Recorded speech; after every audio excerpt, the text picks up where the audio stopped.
Booyah! It's your boy Leo Flowers. I know it's been a while, and I know my last video was 15 minutes long. That's way too long.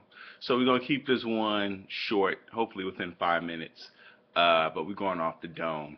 Yo, this book Rework, it's a good book, and the reason why I picked it up because Tim Ferriss had this video about books that other successful entrepreneurs and people read. Like he uh, looked at different people's bookshelves, and this is the one book that appeared on like at least 30 to 40% of the bookshelves. So I was like, yo, I got to check that book out. So the book Rework, it's a good book. Definitely go get it. Um, get it off Amazon. This one cost me $5 at your used bookstore. That's how we do it. You see, I took notes. Bam, look at all that. So let's get into why you should read this book, Rework by Jason Fried and who's that other dude?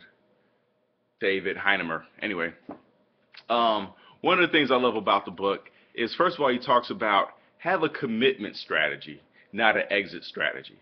I think a lot of times when things get rough, we go, man, if this goes down, I'm out of here. Or if she started doing this. Because it's not just talking about a business, but it's also talking about relationships, right? In that when things get rough, you have to ask yourself, what has to happen for me to stay? Like, what do I need to do to make this work? Focus on your commitment strategy, not your exit strategy. Don't be, because it's so easy to look for signs for when to leave, or that's happening again, or this product isn't really selling. Whatever that is, focus on your commitment strategy. What are those things that you need to do to make this business, this relationship, this life, this whatever you're doing successful, and make it happen? Put your back to the wall, and put your back to the wall. Make it so that you just can't go back, basically. So have a commitment strategy in everything that you're doing. Write that down. Focus on what needs to happen, and it just chisel away at that every day. The other thing he talks about is constraints breed creativity. For those of you out there who are like, I don't have any ideas, I'm not sure what to do, create a time frame. Or for those of you who just can't get stuff done, create a time frame. Put a time limit on it. There's some companies on the internet that you can find that will link up to your credit card. And if you don't achieve your goal, they'll deduct whatever preset amount that you've hooked up.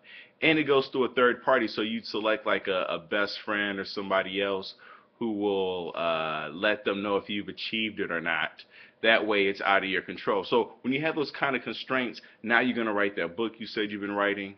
But basically have somebody hold you accountable if you can't do it yourself, or create some type of constraint where if you don't get it done, this will be the penalty for it. But if you do get it done, also have a reward for yourself. The other thing he was talking about is there's always time. People walk around all the time saying, I don't have time to achieve my goals. There's always time. That means you might have to wake up an hour early, or you might have to stay an hour later. Whatever it is, there's time. Whether it's a half hour, 10 minutes, anything you can do every day to help you chisel away at what it is you're trying to achieve, you can do that.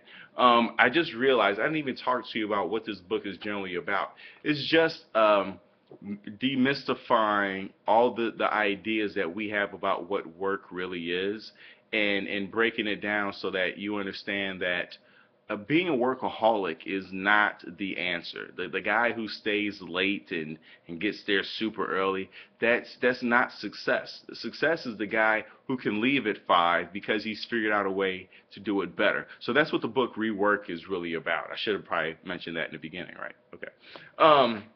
The other thing when he talks about success is he says scratch your own itch, meaning that we all have problems in our life. If you look at successful people, they basically solve their own problems. Like whether it's a mother who has 2 kids, but the stroller is only made for one, so then she invents a 2-stroller carrier. The paper clips. These are just examples of people who had a problem, and then they scratched their own itch. They invented it. So whatever problem that you have in your life, for those of you who are like trying to figure out what company to start up or what you should do or other ways to make money, scratch your own itch, solve your own problems, or solve somebody else's problems. Are there things that you hear other people talking about that's an issue that you're like, man, why don't they invent that? Why don't they have that? So scratch your own itch or scratch somebody else's. Um, Study success and not failure. I'm going to cut this. This is going to be the last one. Study success and not failure. Because if you look at evolution, evolution doesn't duplicate, whatever, failures. Of course, along the way there are failures through evolution, but evolution quickly weeds out the weak and builds on the strong. We're getting taller, stronger, faster with time. So evolution is not studying the failures, it's just building on the strengths of, like, it's better to be faster, it's better to be stronger, it's better to be tall, whatever those things are. Focus on the successes, not just other people's, but also yours and not your failures. So get this book, Rework. It's a great book. I love it. Easy read, quick little nuggets. Like I said, go to a bookstore, Amazon, get it for $5. No big deal.